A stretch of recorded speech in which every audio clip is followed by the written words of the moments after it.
We're taken out to Limpopo, where the case against a 49-year-old man who allegedly assaulted a 16-year-old boy in Groblersdal has been postponed to the 29th of June for judgment on his bail application. Corey Pretorius is facing charges of assault with the intention to cause grievous bodily harm and the pointing of a firearm.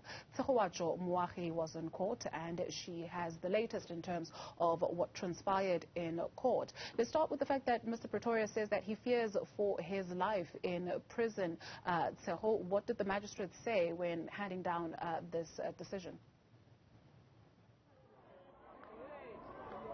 Well, good afternoon, Dudu. She has not handed down any decision as yet, as the judgment will be handed down on the 29th of June, which is this coming Wednesday. The magistrate did, however, say that because this matter was sitting for the full day today, that is why she requested to go through all the evidence and what has been brought before her, and to then bring the matter and hand down the bail application judgment on Wednesday. We do know, as you've mentioned, that Corey Pretorius, a 49-year-old, who is appearing in court, he has said that he fears for his life in prison. He says that he was severely assaulted, but the state has really refuted this, saying that if he was severely assaulted, then we would be seeing injuries in court, or his defense would have actually advised him to open a case against those that allegedly assaulted him. We have seen, of course, a huge community presence here with a lot of people, saying that he must not get bail, that he must stay in jail until the trial date is actually set.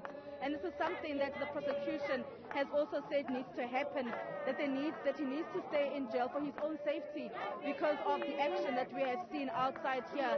And Tutu, when we speak about it being completely closed, they have closed this road completely, leading out into leading through past this particular magistrate's court here in Groblersdal.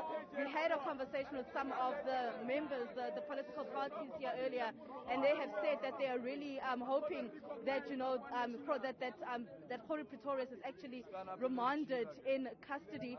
We do know that he also said that he was the only breadwinner, something that was also refuted by the state witness, the investigating officer, who said that that is definitely not the case. I'd actually like to bring in one of the community members here. Matt, just give me details. You have come out in your numbers as a community. Just what are you calling for as a community? What are we doing? What are you calling for? We are calling for Pretorius to remain in custody. Yes. What I can tell you today, ma'am, is that today marks a change in South Africa. Yes.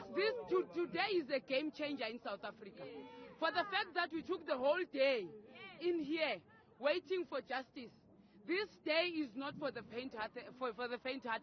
What I can say is that South Africa, let's come back in our numbers again and show the solidarity that I was speaking about on Friday, to say that we'll come in our numbers together with the political parties and make sure that Pretorius remains in custody. All right, thank you so much. I just want to walk together with my colleague just so we can show, when we say that it has been completely shut, this road, it has really been closed. The police did actually close off here. The police did close off the road, hoping to be able to stop the people from coming in through this direction. But that was definitely not the case. As you can see, another political party here, the ANC, has also closed off this particular road. And the cars also, we actually just want to try and show you the number of people that are here, first of all, but secondly, the issue of how many cars are actually here that have decided to close off the road on this particular street. And while we take this walk with my colleague Prince this afternoon, I just want to tell you also what transpired in court. The issue around him being a breadwinner, that came across with the state saying that is definitely not the case, that his wife is also working. So those are just something else that came out. But then the investigating officer also said that he knew nothing of Corey Pretorius actually being assaulted in jail. Something that he said has actually happened. But the investigating officer saying that there was no case that was opened. And we also heard that, they are concerned about the safety of the Pretorius family, mainly because the wife of Corey Pretorius has laid she opened a case of intimidation, saying that she is being intimidated, that there are people that come to her house and they shake the gate of her property.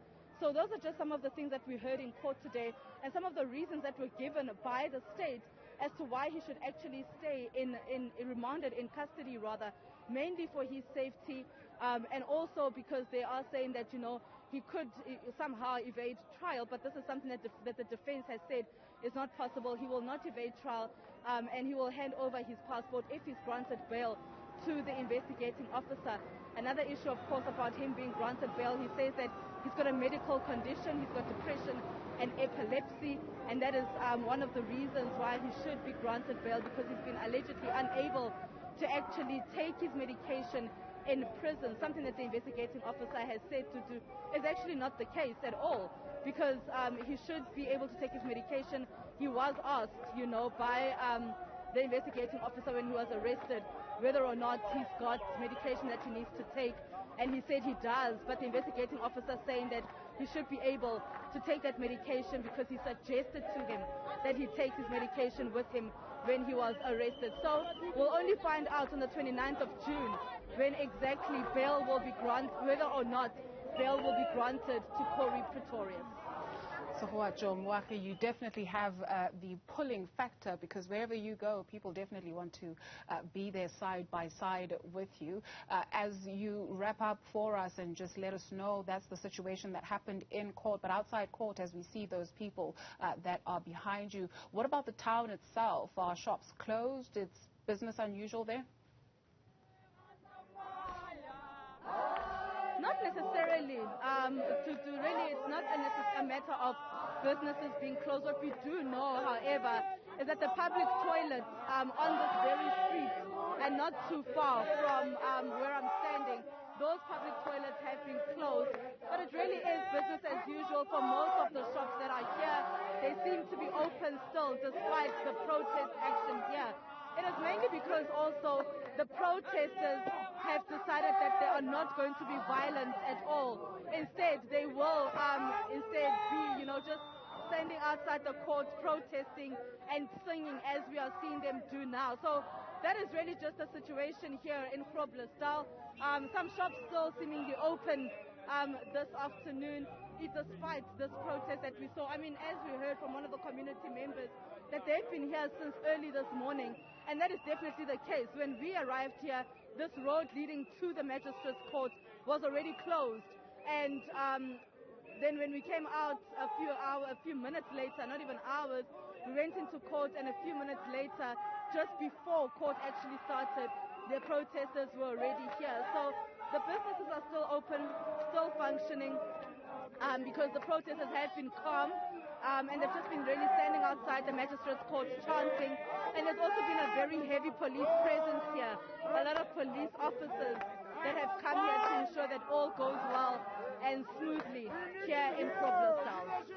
Newzroom Afrika never needs to rent a crowd, as Tshegohaco Moagi is showing us, bees to honey, literally, just following you around. Great job, Tshegohaco. Let's allow you to get back to the office so you can package. Thank you very much for that update. We've got